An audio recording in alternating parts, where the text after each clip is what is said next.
मोदी जैसे 56 लोग आके चले जाएंगे, हम कब तक इन लोगों की गुलामी करते रहेंगे? हम बताएंगे इंशाअल्लाह ताला लालू को, नीतीश को।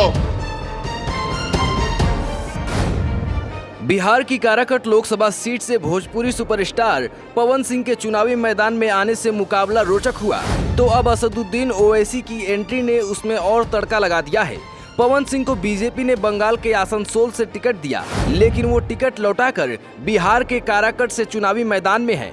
तो ओवैसी की पार्टी AIMIM के टिकट पर तेज तर्रार प्रियंका चौधरी चुनावी रण में उतरी हैं, जिसके वजह से इंडिया गठबंधन से लेकर बीजेपी सबका खेल फंस गया है। हालांकि सबसे हैरान करने वाली बात यह है कि ओवैसी जब यहां प्रचार करने पहुंचे तो बीजेपी से लेकर कांग्रेस और नीतीश से लेकर लालू सबको निशाने पर लिए, लेकिन पवन सिंह पर कोई बयान नहीं दिया।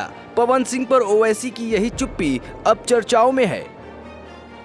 इतनी तकलीफ लालू यादव को हो गई कि मतदान के दिन लालू यादव को मालूम हो गया कि अब पूरे किशनगंज में पतंग छाप पर वोट लगने वाला है। तो बेहिसी के आलम में, परेशानी के आलम में लालू ने मतदान के दिन एक वीडियो बनाया और वीडियो में लालू यादव ने कहा कि ओवैसी को वोट मत दो, ये वोट काटेगा, तुम किसी और जावेद को वोट अपना वोट दे दो। लालू जी, हम आपको बताना चाह रहे हैं कि आपने बरसों MY का नाम लेकर सबकी आंखों में धूल झोंका। लालू जी, हम आपको बताना चाह रहे हैं कि आपने MY का नाम लेकर आपने सत्ता तो हासिल कर लिया, आप बरसों मुख्यमंत्री बने, फिर आपने अपनी पत्नी को मुख्यमंत्री बनाया, उसके बाद आपने अपने दोनों बेटों को विधायक बनाया, अपनी बेटी को आपने मेंबर ऑफ पार्लियामेंट बनाया, फिर आपने अपने एक दामाद को जो उत्तर प्रदेश के हैं उनको आपने सांसद बनाया। लालू जी, आपका दिल कब भरेगा बताइए? यानी आप मुख्यमंत्री बरसों, राबड़ी देवी मुख्यमंत्री बरसों तक रही, अब आपके दोनों बेटे विधायक बने, एक डिप्टी चीफ मिनिस्टर बन गए, अपनी बेटी को आपने राज्यसभा भी जा दिया। मगर लालू जी को एक बात बड़ी तकलीफ देती है कि उत्तर प्रदेश का अल्पसंख्यक समाज का मुसलमान अब राजद की लीडरशिप को कबूल करने तैयार नहीं है। वो ये तय कर चुका है कि लालू यादव और उनका परिवार ने MY के नाम पर एक समीकरण सिर्फ जबानी तौर पर लालू ने बनाया और सिर्फ मुसलमानों के वोट को हासिल किया, और उसके बाद सिर्फ सत्ता उनके बेटों को या उनकी बेटी को दे दिया गया। अभी भी वही ड्रामा हो रहा है। मगर जब से MIM पार्टी आई है, इनके दिमाग अपनी जगह पर आ चुके हैं।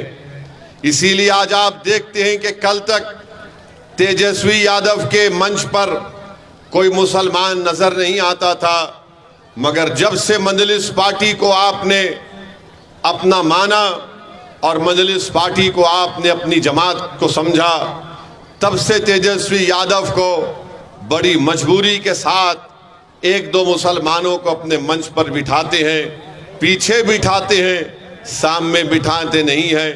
मगर इंशाअल्लाह ताला इस पार्लियामेंट के चुनाव के बाद इनको पता चल जाएगा। मेरी इज्जतदार माँ और बहनों से मैं अपील करना चाह रहा हूँ कि यकीनन हमारी भी कोशिश यही है कि तीसरी मर्तबा देश का वजीर आजम प्रधानमंत्री नरेंद्र मोदी ना बने, और इसके लिए हम कोशिश कर रहे हैं।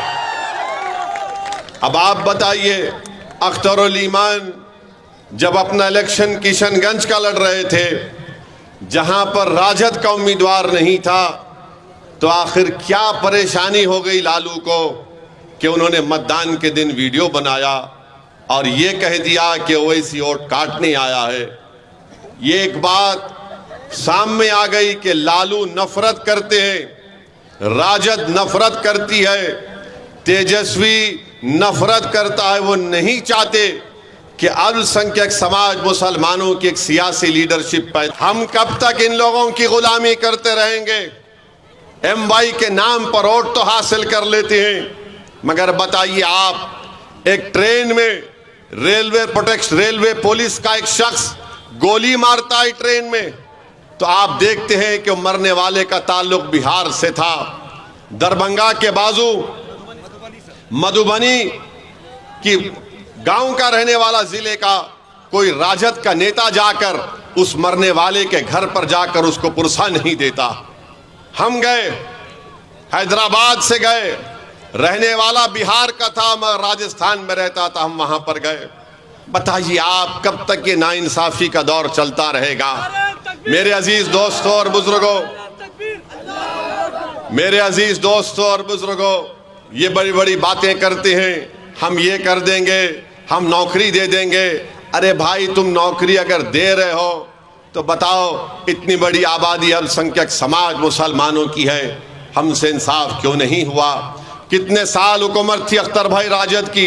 17 साल 15 साल राजद की हुकूमत थी। 15 साल मुख्यमंत्री लालू राबड़ी, फिर उनके बेटे डिप्टी चीफ मिनिस्टर। बताइए आप, कब तक ऐसा नाइंसाफी का दौर चलता रहेगा? हम आपसे अपील कर रहे हैं कि वोट एक अमानत है, उस अमानत का सही इस्तेमाल करिए। 1 तारीख को आपको डरने और घबराने की जरूरत नहीं है। जब यही राजद की सरकार थी, नीतीश मुख्यमंत्री थे, तो सीवान में एक 7 साल का मासूम बच्चे का नाम क्या था? 7 साल के सीवान का 7 साल का बच्चा है, 8 दिन जेल में रहता है और 8 दिन उसकी मां जेल के बाहर खड़े रहती है कि पहले तो 7 साल के बच्चे को जेल में नहीं डाला जाता। उसकी मां रो रो कर कह रही थी कि मेरा बच्चा बच्चा है, ये 18 साल का नहीं है, ये 16 साल का नहीं है, इसको छोड़ो, इसको बच्चों के घर में रखो। मगर 7 दिन तेजस्वी डिप्टी चीफ मिनिस्टर थे, सीवान में बच्चा जेल में रहा। मेरे अजीज दोस्तों और बुजुर्गों, किसने आवाज उठाई? मजलिस इत्तेहादुल मुस्लिमीन ने उस बच्चे के इंसाफ के लिए आवाज उठाई। CAA का कानून जब पार्लियामेंट में मोदी की ये जालिम सरकार उठा रही थी, बना रही थी कानून, 300 बीजेपी के MP के सामने मजलिस के 2 MPओं ने 300 बीजेपी के MP के सामने कहा, ये CAA का कानून संविधान के खिलाफ है, हम इसको नहीं मानते, ये काला कानून है। हमने उस बिल की कॉपी को मोदी और अमित शाह की आंखों के सामने फाड़कर उसको फेंक दिया पार्लियामेंट में। बताइए, आज मोदी कहते हैं, आज बीजेपी कहती है कि हम यूनिफॉर्म सिविल कोड लेकर आएंगे, यकसा सिविल कोड लेकर आएंगे। अपने दिल पर हाथ रखो, अपने दिमागों पर जोर डालकर अपने आप से सवाल करो कि अगर कल पार्लियामेंट में यकसा सिविल कोड या यूनिफॉर्म सिविल कोड का बिल लाया जाएगा तो क्या राजद का माले का कोई MP उठकर उसकी मुखालिफत कर पाएगा? कोई नहीं कर पाएगा। वो बोलेंगे नहीं नहीं, ये छोड़ो, तुम्हारा कोई काम नहीं, हम देख लेंगे। मेरे भाई, आप ताकतवर हैं मगर आपको अपनी ताकत का अंदाजा नहीं है। इसीलिए मेरी आपसे अपील है कि आप मुत्तहदा तौर पर अपने एक वोट का इस्तेमाल करिए।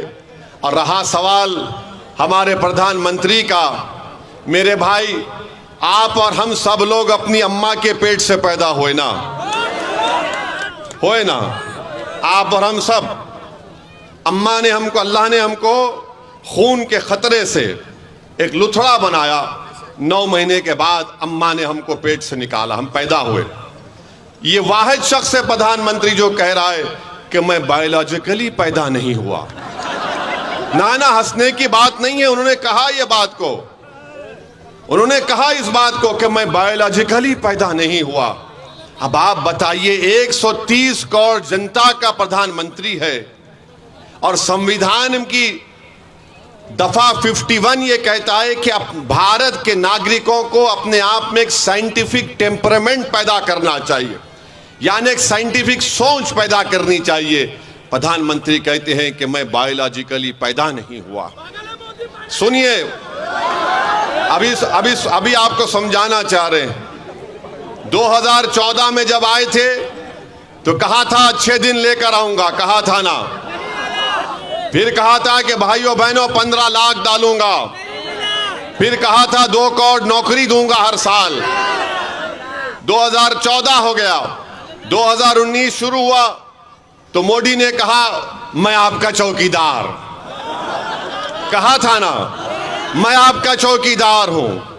फिर चुनाव हो गया तो कहा मैं आपका सेवक हूं, फिर कहा सेवक हूं। अब 24 आ गया तो कह रहे हैं कि मैं बायोलॉजिकली नहीं पैदा हुआ। अब मोदी ये कह रहे हैं कि मुझे खुदा ने, शक्ति ने किसी मकसद के लिए पैदा किया है। अब वो दिन दूर नहीं है कि नरेंद्र मोदी कह देंगे कि मैं ही सब कुछ हूं, मेरी पूजा करो।